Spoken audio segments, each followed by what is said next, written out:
Yeah, Judy, I want to comment. I appreciate what you said about the balance between love and fear, like with the reptilians actually assisting us, them having their place, like the dark reptilians or the Repterrans. Because one thing I've often struggled with is why don't these good grays and mantis stop the reptilians, especially if the reptilians are actually working through like the globalists, like the Rothschilds, to make the world atheistic and control the world.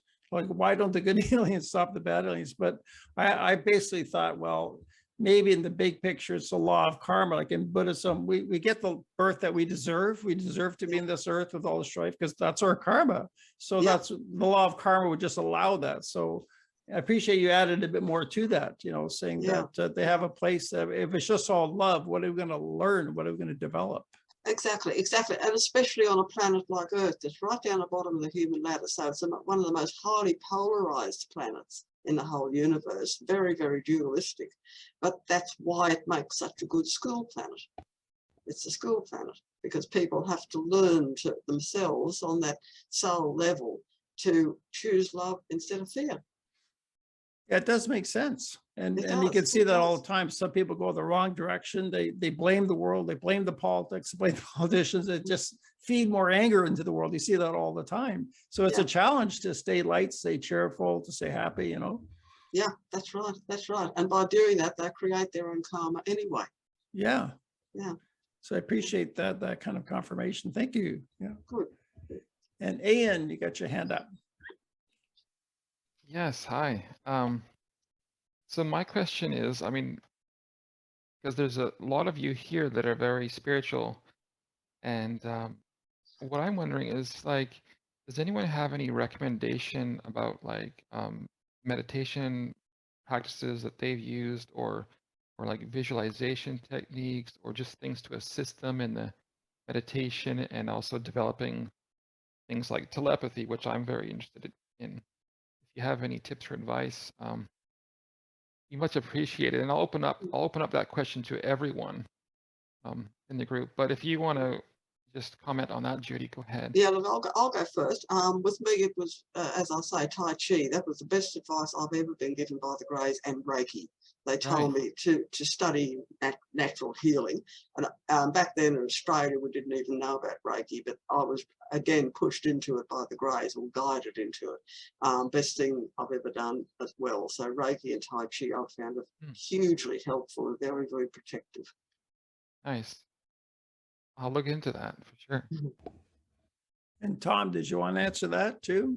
Yeah, I had a suggestion on that, because long ago I was told in a channeling session from my longtime friend now, he said, stop throwing answers back into the void because you don't like them. And it took me a while to realize how often I did that. I would pay attention to any thought you get in your head doesn't feel like it's yours. If you ask a question, pay attention and see if you get an answer. You can do that in meditations. It's just actually deepening it. But in everyday conversation, you're a life coach. I was in sales for a long time. You're trained to listen to what people say so that you can turn it back on them or use it to help them for something else.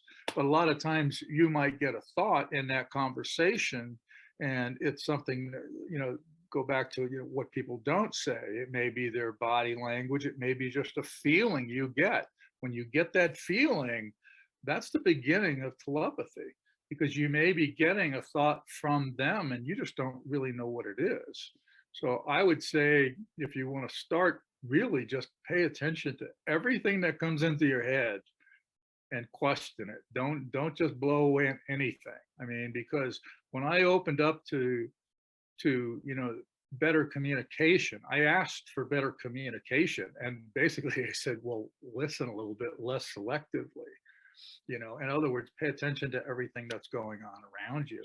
And I think you'll find that the more it's like anything else, the more you practice that, the more you'll find that you can actually accomplish it, and it'll answer your own question. You know what? I think that's excellent advice. And I do try to be like in the moment, like wherever situation I'm in, or with people, or if I'm out in nature, I try to be very present and just observing what's going around me and try to feel the energies and whatnot. So yeah, being, being very present and aware of things around you. Yeah, it's really good. Yeah. Cool. I guess I could recommend one meditation technique. I've been teaching meditation like since 1996 when I left the monkhood.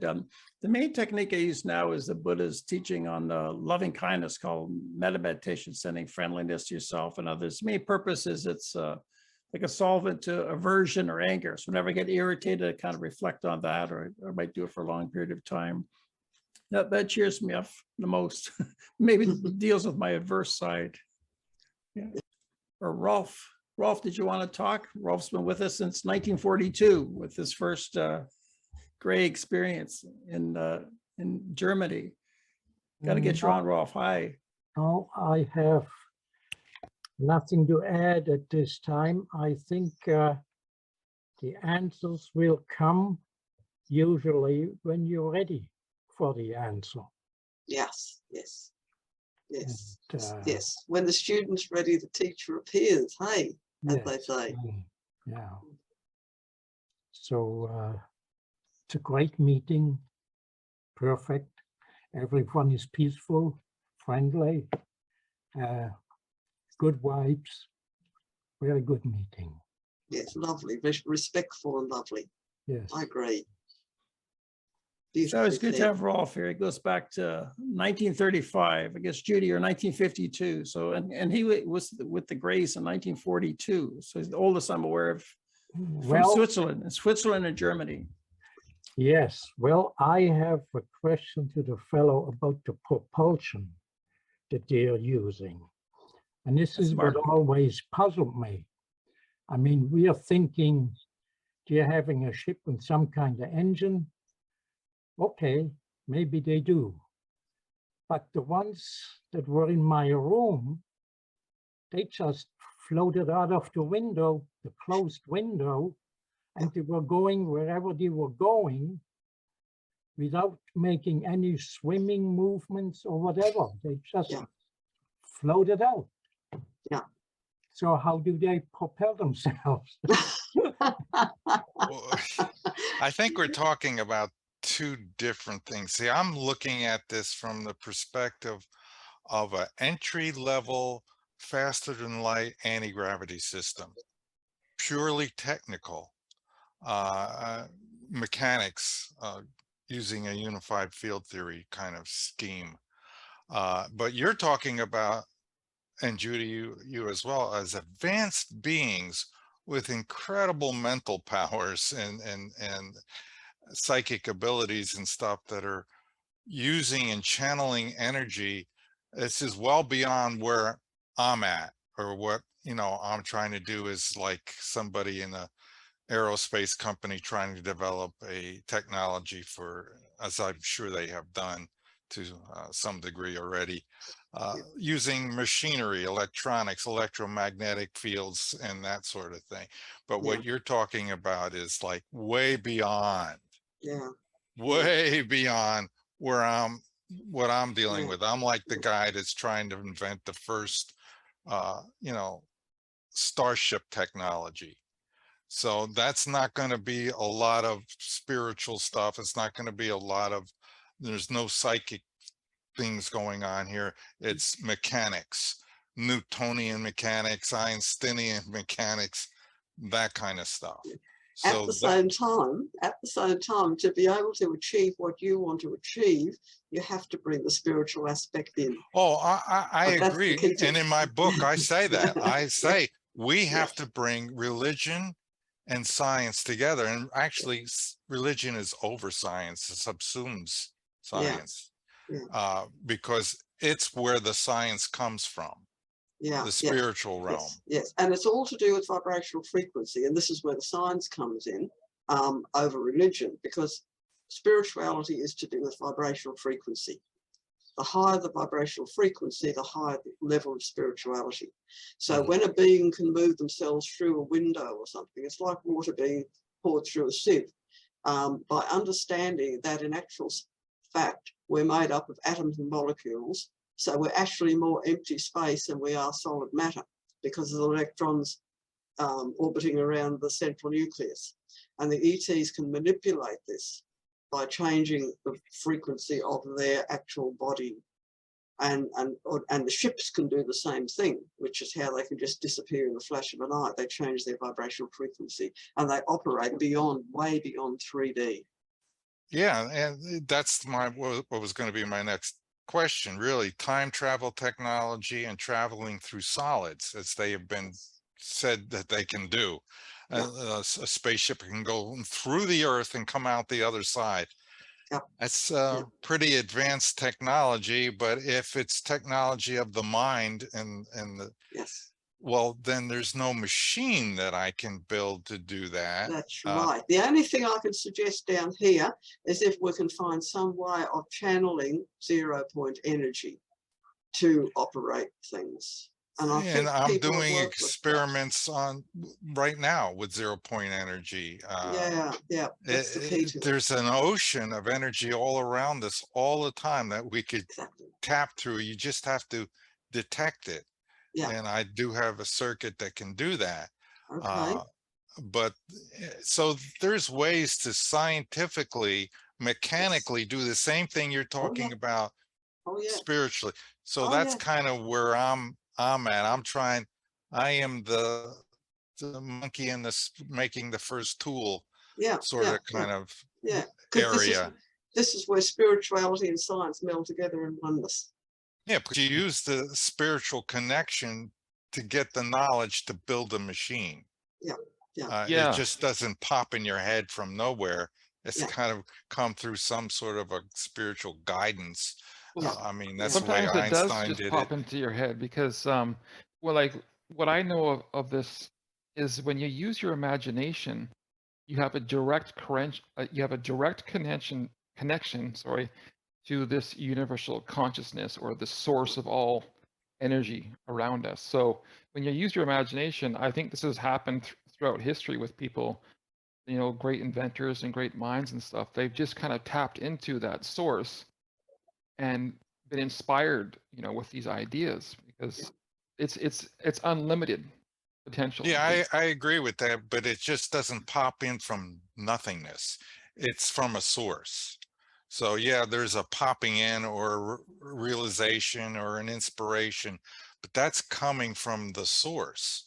And it feels like it pops in, but know that it's coming from a essential creator, which I firmly believe in. I more than believe I know at this point. So you know, we're agreeing, you know, basically that's the way the whole system works, and that's great. We need to learn to do more of that. That's the trick. Judy, I wanted to ask you, you had mentioned about the gray ships were like living entities. Could you comment more on that? Like, what do you like? So the ships are living entities, right? They're conscious. Yeah, beings? they have consciousness. Yes. So have they? So have they merged like biology and mechanics? Yeah, they are sort of grown rather than manufactured with rivets and bolts. But there are some that are actually made of, you know, material. There's both. But the main ones they use, the really big motherships, are actually grown. Oh wow! How far above us? How many centuries or millions of years are the grays from us? Yeah, millions of years. Yeah. Well, that's going to be hard to grasp that technology. We'll get there eventually. Yeah.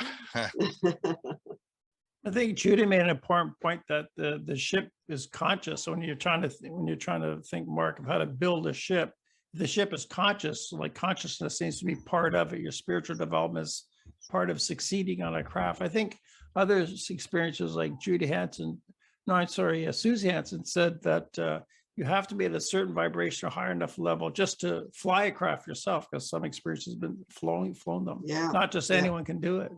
Yeah, you got to be pretty disciplined mentally. You can't be distracted while you're flying a ship at, you know, oh, look at that. And then your ship goes. Yeah, I had you gotta be disciplined mentally, for I had sure. an experience with that once. They gave me a go at fly one, the little ones. Thank God it was just a little one. And you've got to keep it on this sort of this grid. And you have to use your concentration to keep the ship on the grid. And my mind, as soon as it just moved slightly, the whole thing had started wobbling. I was Well, terrified. that Wow. kind of explains why you see UFOs a lot. They just go zip, zip, Yeah, you know, they yeah, kind of sporadic in their movement.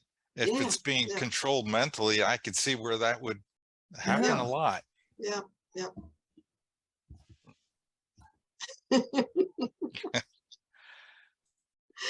Because my teacher, Mars, actually swore to me. He used a naughty word because I was saying, I'm scared, I've got to pull over, I've got to pull over. And he basically said, no, Paul, just keep going, concentrate. Oh, cool. So it is controllable. That's, you know, even we can do it for short periods of time. That's Yeah, interesting. yeah. It's just, and this is where things like Tai Chi and meditation come in to help you to control your thoughts, you know, focus your thought patterns. And this is part of the reason why I was told to learn Tai Chi, because it has helped me.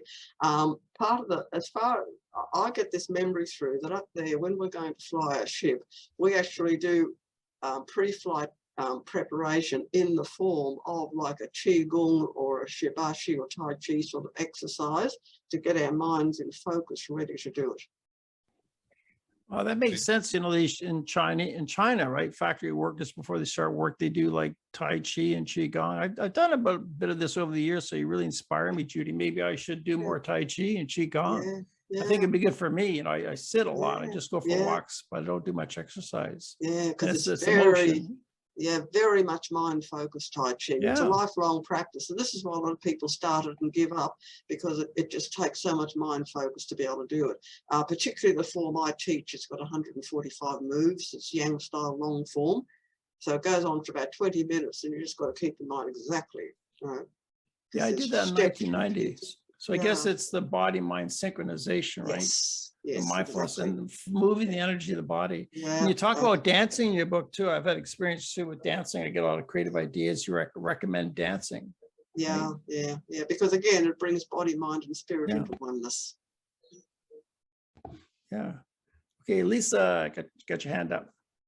Hi, thanks, Brian.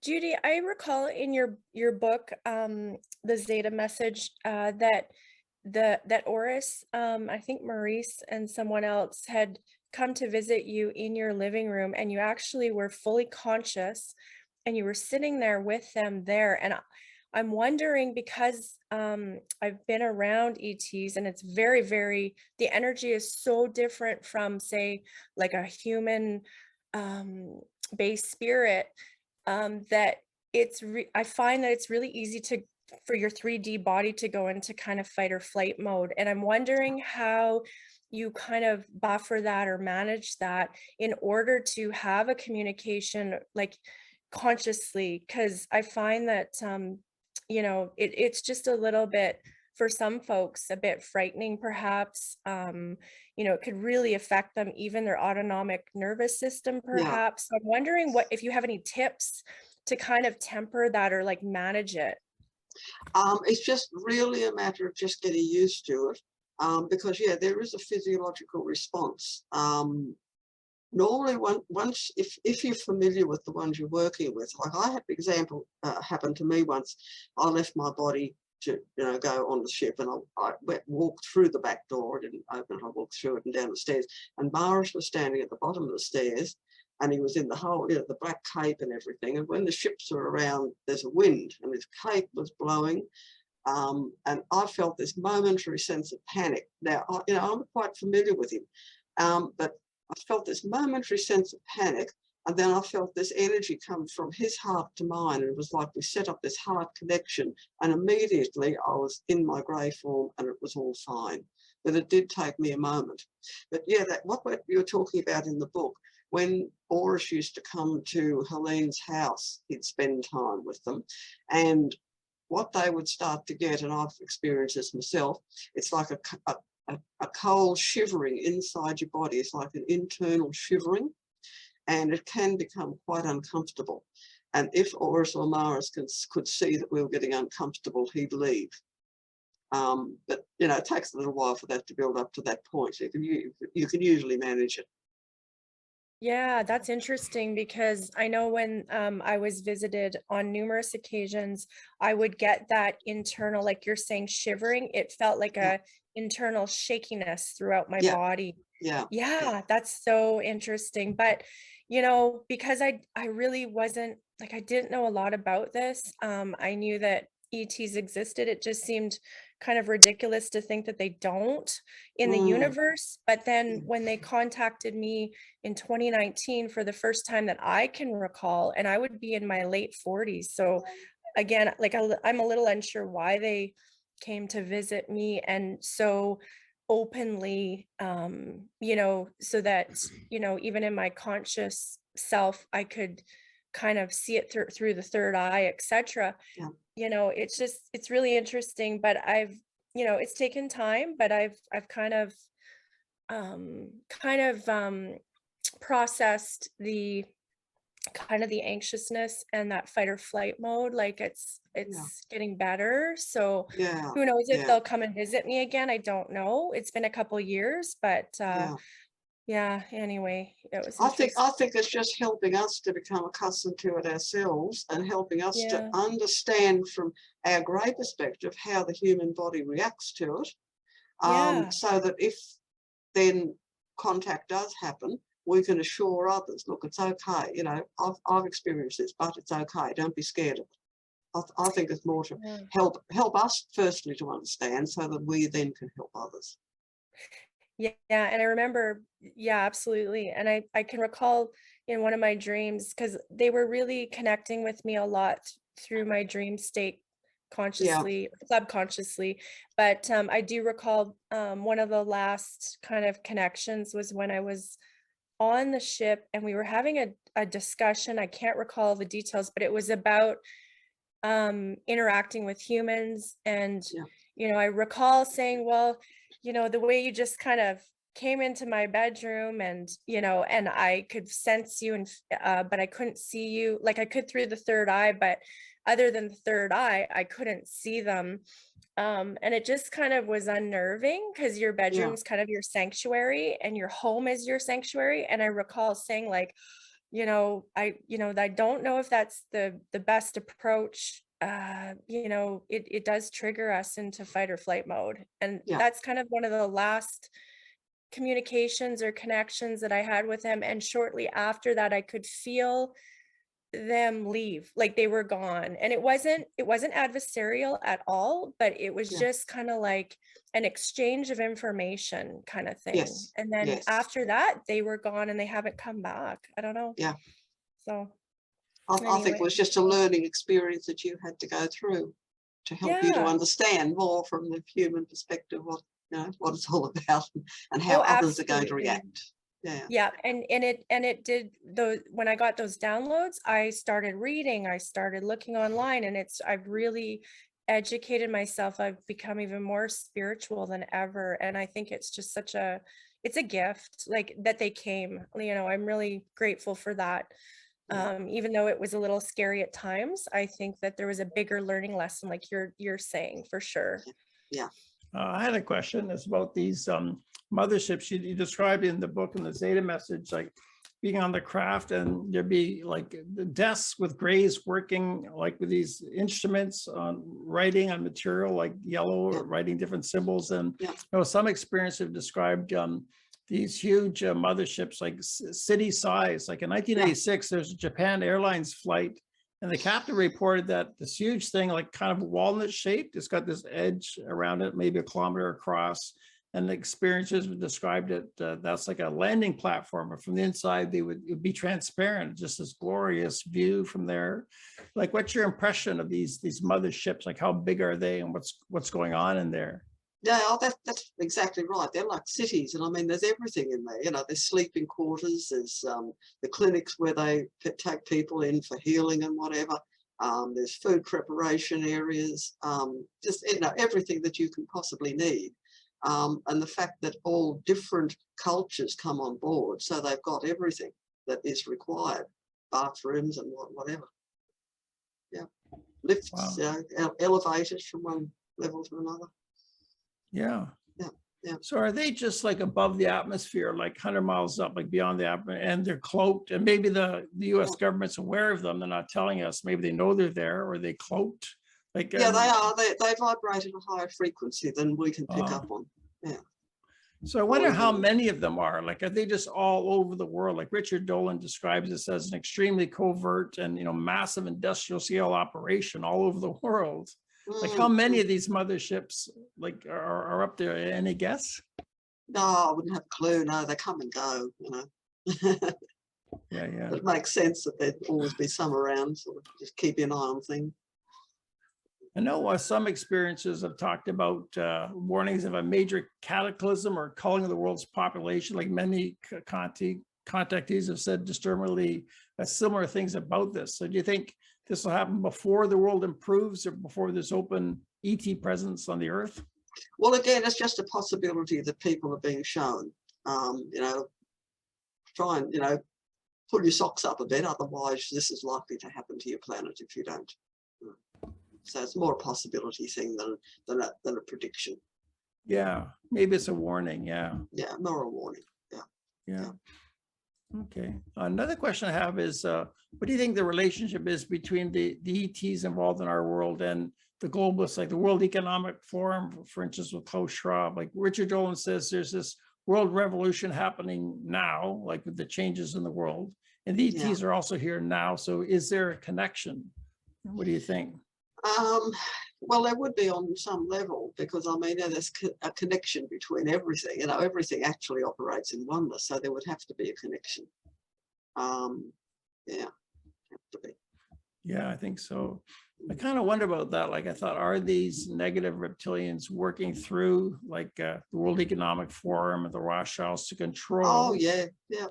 But then will the Greys sort of take over control from them and turn the tables on them later? Or are they just watching it? Or are they planning sort of Well, overcoming? they're mainly watching, because what they've got to do, they can't step in and take control themselves. They're not allowed to do that. So they're trying to help people to help themselves. Because as I said, I think I've said this in other interviews, if the Greys, the benevolent Greys came down here and they could click a button and fix everything, if Earth plane humanity didn't learn the spiritual lesson themselves, everything would be right back where it is in a few days' time. So people have to create their own reality. So the ETs are down here trying to help people to understand more the spiritual aspect of things, and the fact that we do create our own reality through our thought patterns and mind focus. And so therefore they're trying to tell us or suggest to us that you need to mind focus on more positivity than on negativity. Otherwise, as I say, the plan would just go right back to where it is within a couple of days, even if they did fix it. Yeah.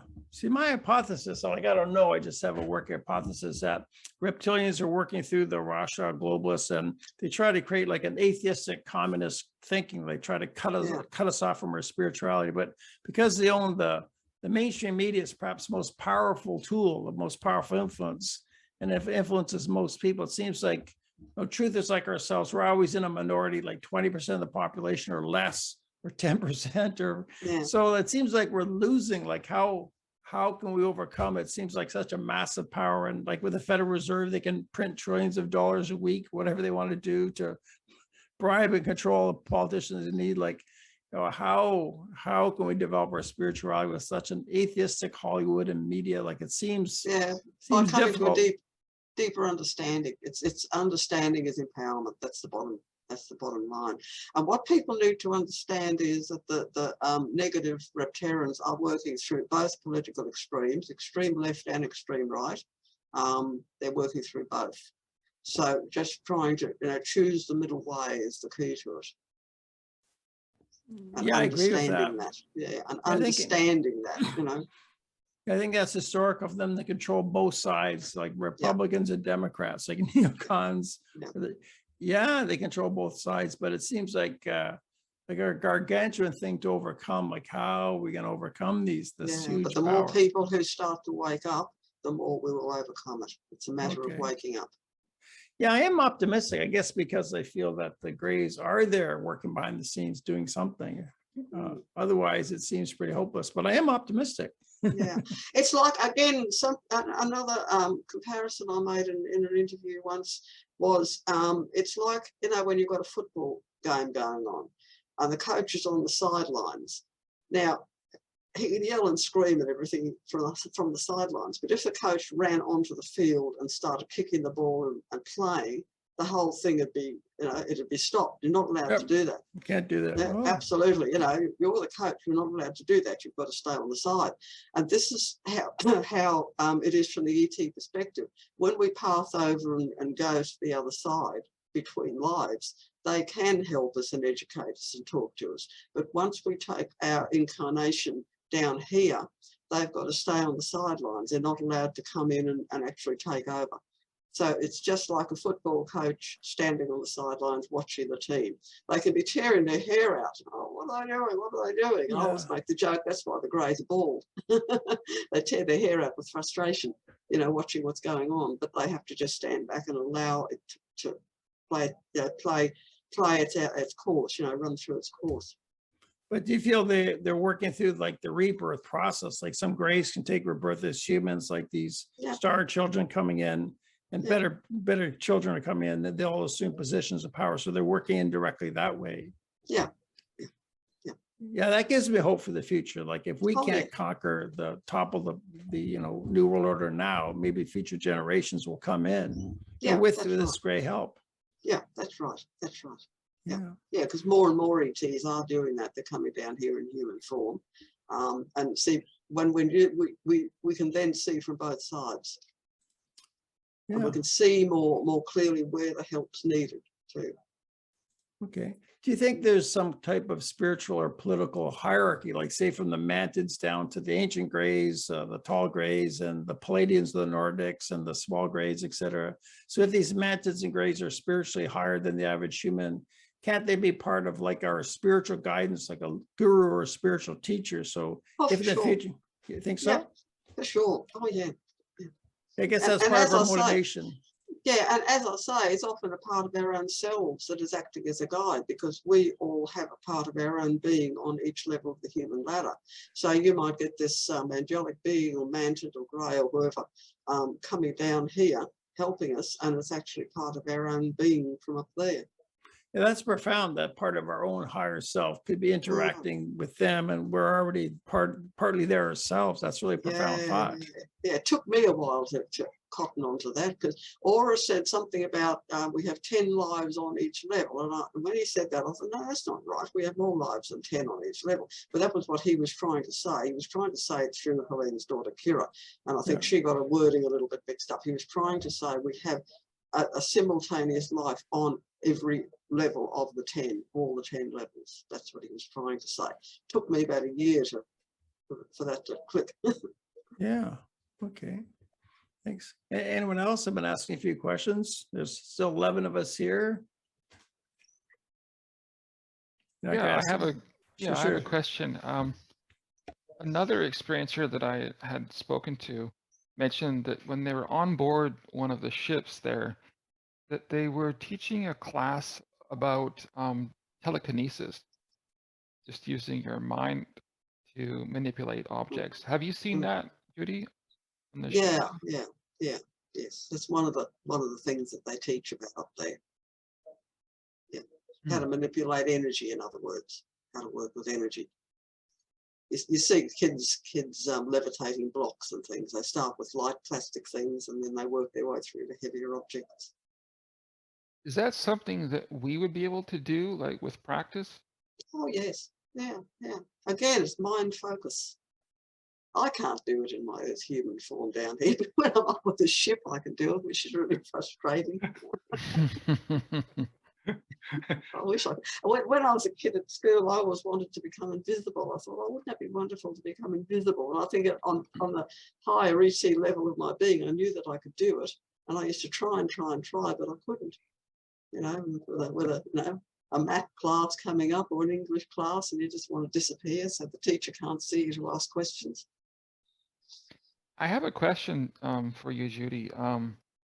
Did they ever tell you like what are our dreams? Like when we dream at night, and it seems like a whole nother universe.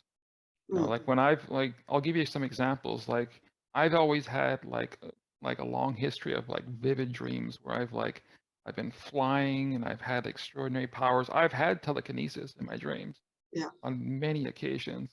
I've Mm. shapeshifted into like animals and other things and just some really like far out experiences. I wonder, did they ever like illustrate to you like what is the Oh dream yes. Oh world? yeah, yeah, yeah. Because we leave our body. You've got to remember, our body is just a vehicle. It's like a car that we can get in and out of.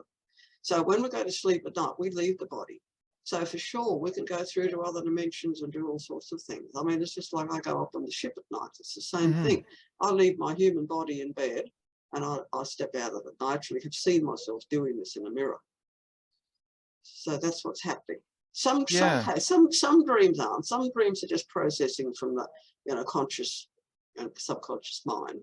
But when we have one of those other type of dreams that we often label true dreams or real dreams, that's what it is. We've left their body and we've gone elsewhere. We can go back to past lives. We can go forward. We can do anything because we're Yeah. outside the timeline. It feels like another dimension in a way, Oh yeah. right? Oh, that it is. It is a different dimension. And it's so real. Like Yeah. I've had dreams where I've realized that it's a dream, you Yeah. know, Yeah. and then I Yeah. can like, do other things with that. Yeah. Yeah. Because it is another dimension.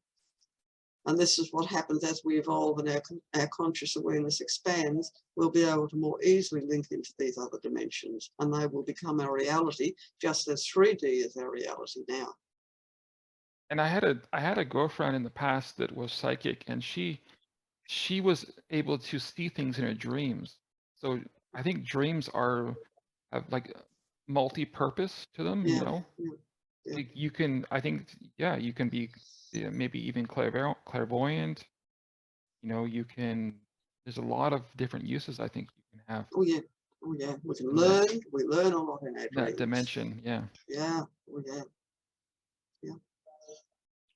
It took me a while to figure the difference between dreams and astral projections because my ex-wife was not a believer in this stuff, and this is many years ago.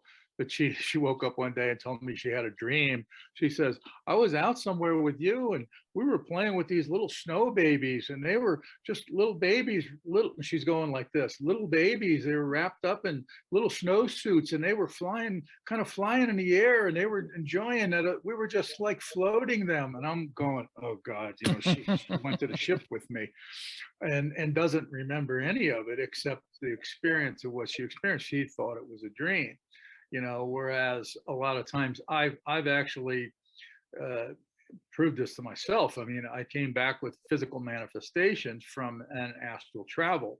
That's not necessarily a dream. You don't necessarily want to come back with, ant bites over 30% of your body because you were running around naked in a field where you like to go. And it can be real different when you have a vivid dream. It's like Judy said, it's processing. But when you are actually traveling, you think it's a dream, but you're actually out there doing stuff, and that's where Oh you're yeah, doing a lot of your internal work that's not in your your waking memories. And yeah. that's when you start realizing that you do that, it becomes really fun because now you can compare things. It's like I said before, you pay attention to every little detail in a conversation, or you pay attention to, body movements or nonverbal communication, the best way I could say that. And when you start to really pay attention to those, your dreams take on a whole different aspect also, because you start to question, was this just purely a dream? Was I out and about? Was I doing something? Was there a reason for me to be out and about? And you start asking these questions, you start getting answers, but you better accept them. This goes back to my statement before, stop throwing answers back into the void because you don't like them.